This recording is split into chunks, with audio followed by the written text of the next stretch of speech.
ഇങ്ങനെ ഓരോന്നോരോന്ന് നേരത്തെ ശിർക്കായിരുന്നത് തൗഹീദായി പ്രഖ്യാപിക്കുകയാണ്. ഇനി നിങ്ങൾ കണ്ടോളൂ, പഴയ തൗഹീദ് അനുസരിച്ച് ജിന്ന് ബാധ ശിർക്കായിരുന്നു. ഈ പുസ്തകത്തിൽ പറഞ്ഞിട്ടുണ്ട്. ഞാൻ സക്കരിയ സലാഹിയെ ഉദ്ധരിക്ക. അയാൾ ആദ്യം പറഞ്ഞത് കേട്ടോളൂ, ജിന്ന് ബാധ, ജിന്ന് കൂടുക, ജിന്ന് ഹാജരാകുക എന്നൊരു സംഗതിയില്ല, അത് ശിർക്കാകുന്നു. കേട്ടോളൂ. ഇനി വേറെ ഒരു കാര്യത്തെ കുറിച്ച് പറയാനുള്ളത്, നമ്മുടെ നാട്ടിലൊക്കെ പണ്ട് ജിന്ന് കൂടാറുണ്ടായിരുന്നു.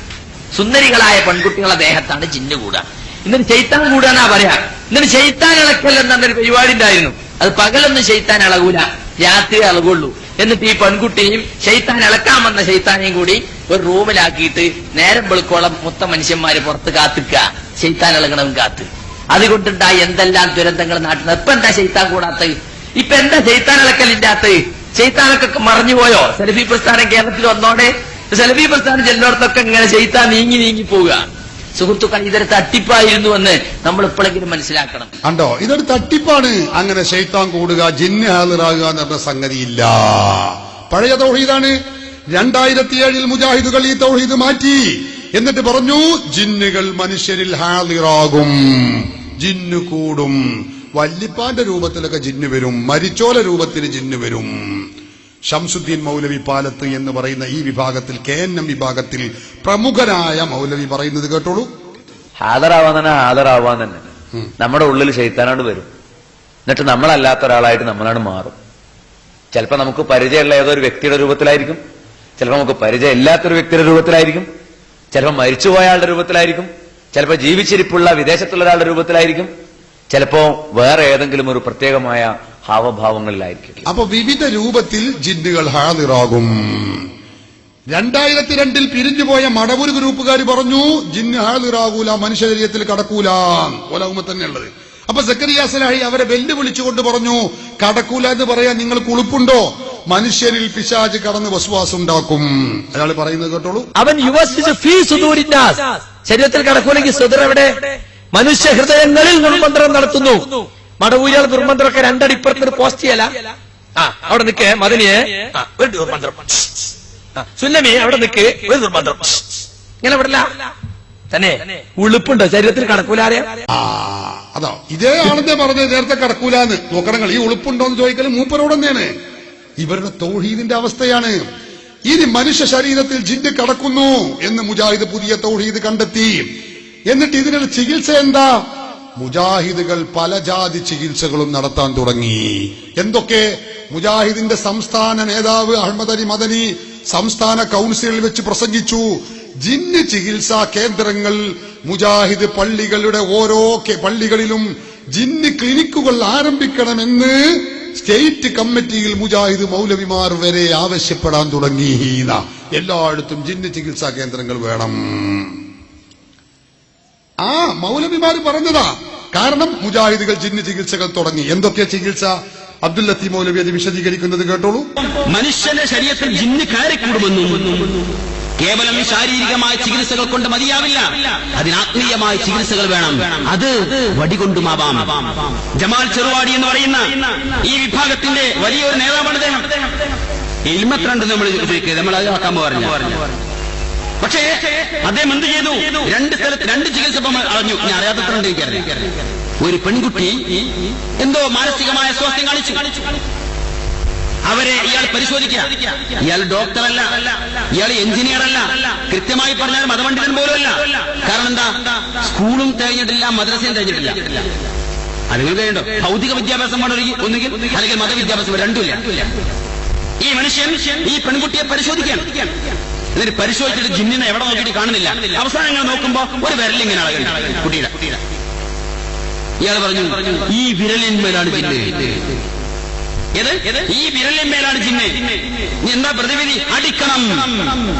കുട്ടിയുടെ ആങ്ങളമാർ ഇടപെട്ടതുകൊണ്ട് കുട്ടിക്ക് അടി കിട്ടാതെ രക്ഷപ്പെട്ടു. തീർന്നില്ല. തൊട്ടടുത്തുടനെ ഇടമണ്ണയിലെ മുണ്ടയങ്ങരയിലുള്ള ഒരു പെൺകുട്ടി, അത്യാവശ്യം പ്രായപൂർത്തിയായിരിക്കുന്ന ഒരു പെൺകുട്ടി, അവർക്ക് ഈ അടുത്ത് എന്തോ ഒരു മാനസിക അസ്വാസ്ഥ്യമുണ്ടായി. ജിന്നു കൂടിയതാണെന്നാണ് വിധി. ജമാലിന്റെ അരികിൽ വന്നു. ജമാൽ എന്ത് ചെയ്തു? ഈ കുട്ടിയെ അടിച്ചു. കുട്ടി നെട്ടോട്ടം ഓടുകയാണ്. എന്തൊക്കെ പരാക്രമങ്ങൾ നടത്തിയിട്ടും പ്രതിവിധിയില്ല. അവസാനം എന്ത് ചെയ്തു? കുട്ടിയെ മരത്തിൽ കടത്തിയിട്ട് ആ കുട്ടിയുടെ കാൽഭാഗത്ത് കയറി. ബാക്കി പറയണ്ടല്ലോ. ബാക്കി പറയണ്ട. വളരെ മോശം പരിപാടിയല്ലേ. ജിന്ന് ചികിത്സ ഉണ്ട് എന്ന് പറഞ്ഞ് പെൺകുട്ടിയെ മലർത്തി കിടത്തിയിട്ട് മൗലവി കാലിന്റെ മുകളിൽ കയറി നിൽക്കുക. ഇതൊക്കെ പല ചികിത്സ.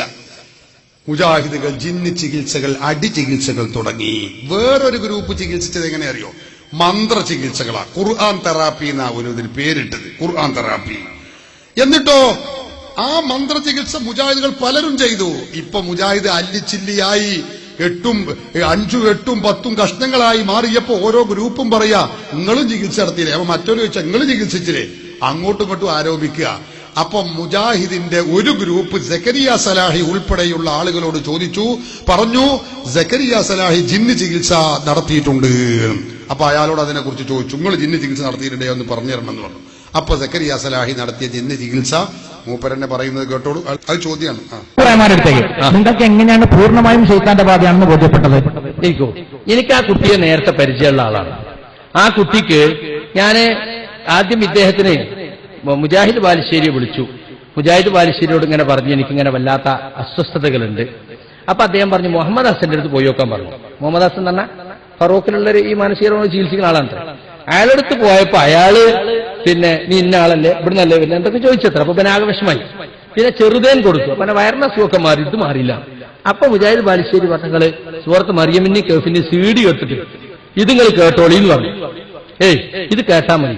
അപ്പൊ ഇത് കേൾക്കാൻ വേണ്ടി ഇവൻ ഇരുന്നാൽ പ്ലെയർ വെച്ചിട്ട് ചെവിയിലിട്ടാൽ ഇവനും പ്ലെയറും കൂടി കട്ടിലുമെന്ന് ഇട്ടൊന്ന് പുറത്തേക്ക് ചാടുക. അങ്ങനെ അവൻ വീണ്ടും മുജാഹിദ് ബാലുശ്ശേരി വിളിച്ചപ്പോ എന്താന്ന് അറിഞ്ഞൂടാ. അപ്പൊ എന്റെ അടുത്ത് വന്നിട്ട് ഇങ്ങനെ ഒന്നുമില്ല. ഞാൻ പറഞ്ഞു ഇത് കേട്ടിട്ട് ഖുർആന്റെ ശത്രു ആണല്ലോ ഈ ശൈത്താന്റെതാണെന്നാ തോന്നുന്നത്. അതുകൊണ്ട് ഇതിനിപ്പോ നമ്മളിവിടെ ഒന്നും ചികിത്സ ഒന്നുമില്ല. ഗൾഫ് രാജ്യങ്ങളിലൊക്കെ ചികിത്സ ഉണ്ട്.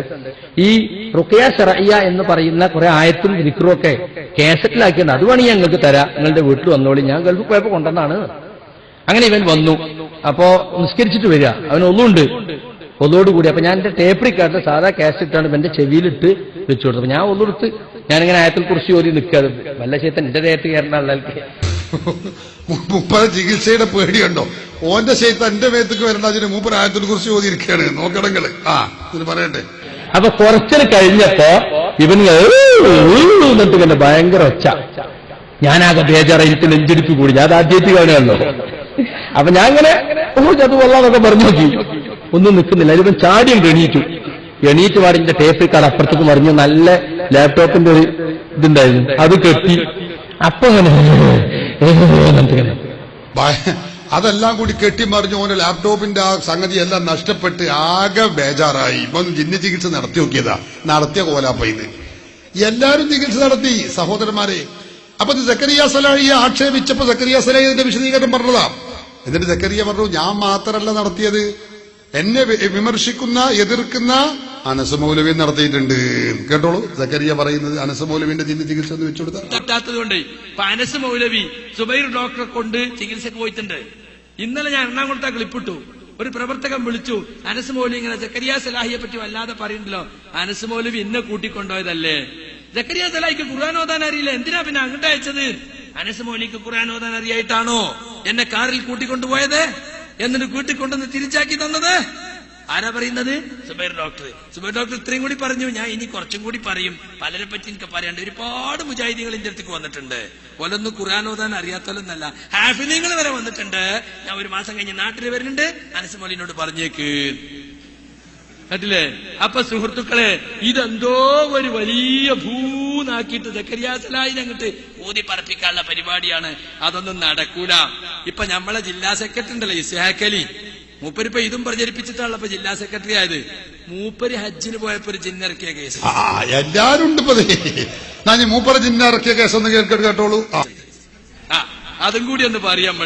നമ്മുടെ ഒരു സഹോദരന്റെ ഉമ്മാക്ക് ഒരു പ്രശ്നം ഹജ്ജിന് പോയപ്പോ ഉണ്ടായതാ. അപ്പൊ എല്ലാവരും ഇങ്ങനെ നിസ്കരിക്കാൻ പോണെങ്കിൽ അവിടെ തന്നെ ഇങ്ങനെ കിടത്തിയിട്ട് ഒരു ടീം നിന്ന് ചികിത്സിക്കുക, ജിന്ന് ചികിത്സ. അതിലാരുണ്ട്? ബഹുമാനപ്പെട്ടു പോയ നമ്മളെ ജില്ലാ സെക്രട്ടറി ഉണ്ട് ഇസ്ഹാഖ് അലി കല്ലിക്കണ്ടി. മൂപ്പരിങ്ങനെ പറയാ, ആരാണ് നീ, എന്തിനാണ് വന്നത്, പോകണം. അപ്പൊ ഈ പെണ്ണിങ്ങനെ പറയാത്രേ, സുന്ദരിയായ പെണ്ണിനെ നോക്കി രസിക്കല്ലേ രോഗിയായ പെണ്ണേ ഇവരോട് പറയാ, നീ സുന്ദരിയായ പെണ്ണിനെ നോക്കി രസിക്കുകയാണില്ലേ, നോളങ്ങനെ മരത്തിൽ കിടത്തിയിട്ടല്ലേ പോകണം ഇറങ്ങണം വരണം എന്നൊക്കെ ഇങ്ങനെ പറഞ്ഞു. അപ്പൊ ആ രോഗിയായ സ്ത്രീ ഇയാളോട് ചോദിക്കണത് പറയുന്നത് ചെയ്താനാണ്. ബാക്കി പറഞ്ഞത് ഞാൻ പറയുന്നില്ല. ഉറപ്പായത് ചിന്നാണ്.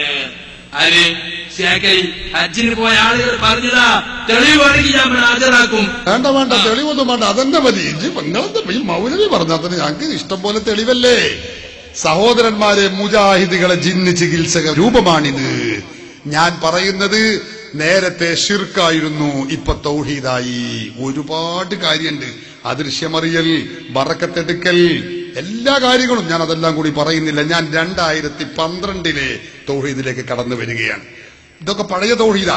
2012 പുതിയ തൗഹീദ് സംഭവ വികാസം അറിയാനുള്ള ജിജ്ഞാസ നിങ്ങൾക്കുണ്ടാകും. അതാണ് ഇനി ഞാൻ പറയുന്നത്. പഴയ തൗഹീദ് അനുസരിച്ച് ഇതാ ഈ പുസ്തകത്തിൽ പറഞ്ഞു, ആരെ ജിന്നുകളെ മലക്കുകളെ വിളിക്കാൻ പാടില്ല, അമ്പിയാക്കളെ വിളിക്കാൻ പാടില്ല. 2007 മുജാഹിദുകൾ തൗഹീദ് മാറ്റിയപ്പോ അവർ